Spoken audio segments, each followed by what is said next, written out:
ভাবে আমাদের বাড়িতে বিয়ে হয়ে আসার ৩ মাসের মাথায় মা মারা যান। তখন আমার বয়স ৮ কি ৯, ক্লাস 3-তে পড়ি আমি।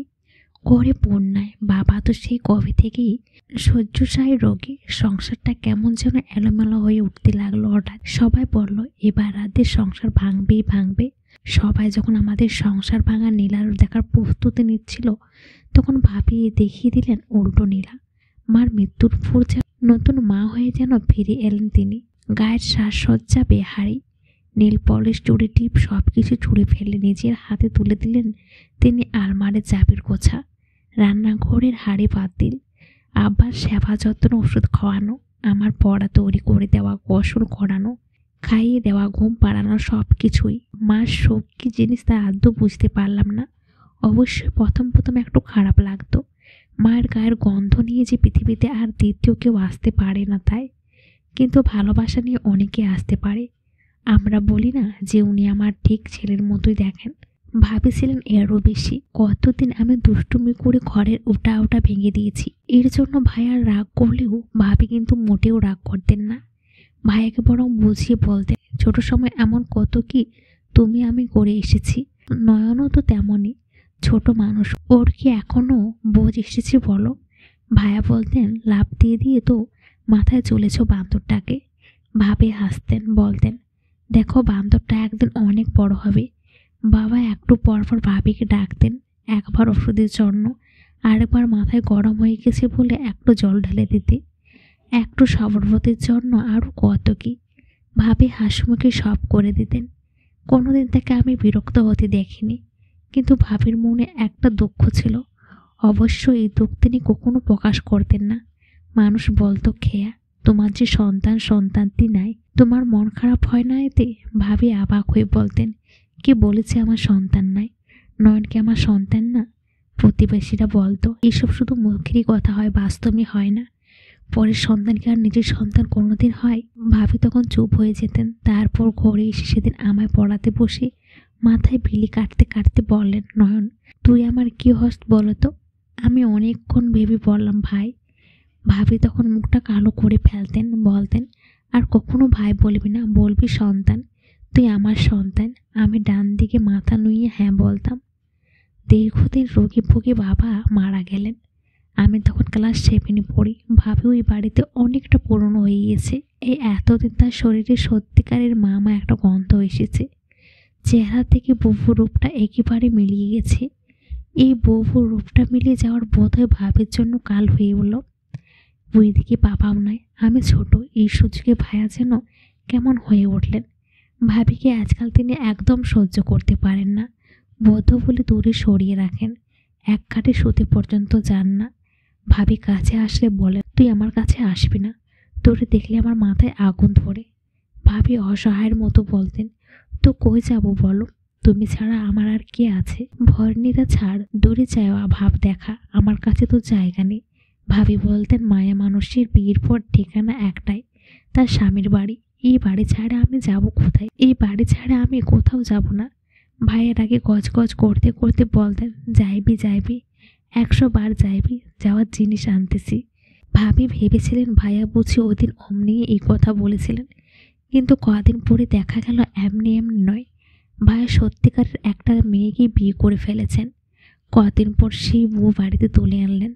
এবার শুরু হলো বাড়িতে অন্য নীলা। যারা আমাদের বাড়ির সংসার ভাঙা নীলা দেখতে চেয়ে হতাশা হয়েছিল আগে, এখন যেন তারা নতুন দৃশ্য দেখার জন্য একটু আড়মোড়া ভেঙে বসলো। তারা এখন আনন্দিত। ভাবি নতুনভাবে সাধারণত মেয়েদের মতো এত হাসি খুশির মানুষ নয়। তিনি সবসময় চুপচাপ থাকেন। বাড়িতে তার যা কথা হয় ভাইয়ার সাথেই। খেয়া ভাবি হয়ে গেলেন এবারের আসবাবপত্রের মতো। তার সাথে কেউ কখনো কথা বলি না। তার কোনো প্রয়োজনের কথা কেউ কখনো জানতেও চায় না। ভাইয়ের সাথে কথা বলতে গেলে তার অপমানিত হতে হয়। মারও খেতে হয়েছে কতবার। কোনো কারণ ছাড়া ভাইয়া এখন হাত উঠাতে পারে ভাবির উপর। স্বামীর অধিকারটা ছিল শুধু তার মারের বেলায়, অন্য বেলায় নয়। ভাবি হেসে গেলেও বাড়িতে সালিশ ডাকতে পারতেন না। প্রতিবেশীরা বলতো, সালিশ ডাকো বউ, তোমারে না জানাইয়া বিয়ে করেছি, এর জন্য ওর কঠিন শাস্তি হওয়া দরকার। কিন্তু ভাবি মানলেন না। তিনি বললেন, জোর খাটায় আর যাই হোক ভালোবাসা আদর হয় না। যে মানুষ আমারে দূরে সইরা দিবে তারে জোর করে কাছে রাখবো না, রাখলেও থাকবে না, একদিন দূরেই যাইব। হঠাৎ একদিন বাড়িতে আনন্দের সংবাদ এলো, নতুনভাবে সন্তান হবে। ভাইয়া এতে কি যে খুশি, খেয়া ভাবিও খুশি। ঘরে সন্তান আসবে, তাকে না হয় ভাইয়াকে তো বাবা বাবা বলে ডাকার কেউ আসবে পৃথিবীতে। খেয়া ভাবে আনন্দিতে বাড়িতে হুজুর দাওয়াত করলেন। নানান পদের ভালো ভালো খাবার রান্না করে নিজের হাতে তাদের খাওয়ালেন।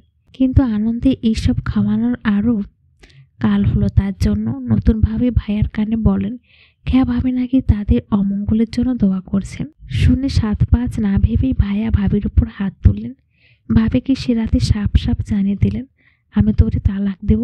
ভাবি কেঁদে কেটে ভাইয়ার পা ধরলেন, বললেন, বিশ্বাস করো আমি মঙ্গলের জন্য দোয়া করছি। ভাই বিশ্বাস করলেন না। সেই রাতে 1 তালাক 2 তালাক 3 তালাক বলে ভাবির সাথে তার সমস্ত সম্পর্কের অবসান ঘটালেন। সে রাতে আমি ছিলাম প্রচুর ঘুমে। সে ঘুম ভাঙে ভাবি আমার কপালে চুমু খেলেন। তারপর কান্না ভেজা গলায় বললেন, নয়ন আমার সব শেষ হয়ে গেল রে। আমি কোনোদিন ভাবিনি তোদের ছেড়ে চলে যেতে হবে এইভাবে। এই বাড়ি থেকে যে মৃত্যুর আগে বেরিয়ে যাব তা আমার কল্পনাও আসেনি। কথাগুলো শেষ করতে পারলেন না ভাবি, কান্না ভেঙে পড়লেন। অনেকক্ষণ পর কান্না থামিয়ে ভাবি বললেন, তোর ভাইয়ের সাথে তো আর এখন আমার কোনো সম্পর্ক নাই, সব ভেঙে গেছে। তুই কি এখন একবারও আমায় মা বলে ডাকতে পারবি না নয়ন? আমার চোখ কেমন ছলছল করে উঠল হঠাৎ। ঘুম ভেঙে কেমন কান্না এসে যাচ্ছে। অনেক অনেক দিন পর আমার মনে হলো মায়ের কথা, স্পষ্ট মনে হলো। আমার আপন মা আমায় মা ডাক শেখাচ্ছেন, বলছেন, খোকা বলো তো মা। আমি উচ্চারণ করলাম, মা মা মা মা। সেদিনের মতো আমি ফের উচ্চারণ করলাম ভাঙা ভাঙা শব্দে, মা। ভাবে চলে গেছেন আমাদের ছেড়ে। ভাইয়া নতুনভাবে তাদের মতো করে জীবনযাপন করতে লাগলেন। শুধু পাল্টে গেল আমার জীবন। মা বাবার মৃত্যুর পর এতদিন পর আমার মনে হলো অনেক অনেক দিন পর আমি এতিম হয়েছি। মনে হলো এই বাড়িতে এখন আর আমার আপন কেউ নাই। আমি অপেক্ষা করতে থাকি শুধু বড় হওয়ার জন্য। আমার প্রবলেম বিশ্বাস আমি একদিন বড় হব। সেদিন ভাবিকে খুঁজে কোথাও না কোথাও পাবো, তাকে ফিরিয়ে আনবো আমার ঘরে। সেদিন অবশ্য তার আর আমার পরিচয় দেওয়ার ভাবে থাকবে না, পরিচয়টা থাকবে মা ছেলের। তাকে স্পষ্ট করে ডাকবো মা মা বলে।